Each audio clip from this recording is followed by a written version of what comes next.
তিমি এলো অবশেষে, সাথে ড্যান্সিবাবু আর মৃত কৈটব। অনেকদিন পর আবার একটা বুক হাউল ভিডিও নিয়ে হাজির হলাম, আর এই পার্সেলটার জন্য আমি সত্যিই দিন গুনছিলাম।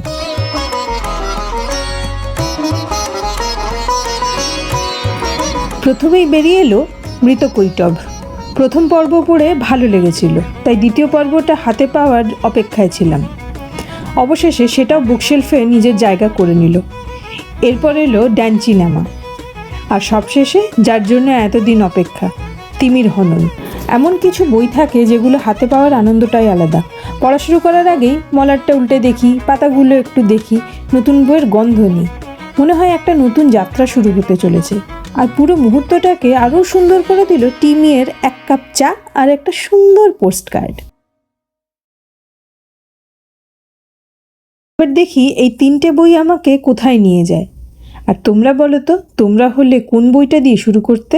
ভিডিওটা ভালো লেগে থাকলে একটা লাইক করো, আর কমেন্টে অবশ্যই জানিও এই 3টে বইয়ের মধ্যে তুমি কোনটা আগে পড়তে। আর যদি বই, গল্প আর এমন আরও বুকিশ আড্ডা তোমার ভালো লাগে, তাহলে চ্যানেলটা সাবস্ক্রাইব করে দিও, আর পাশে থাকা বেল আইকনটাও অন করে রেখো, যাতে নতুন ভিডিও আপলোড হলেই সবার আগে দেখতে পাও। আজ এই পর্যন্তই, আবার খুব তাড়াতাড়ি দেখা হবে নতুন একটা ভিডিও নিয়ে। ততদিন ভালো থেকো আর পড়তে থাকো।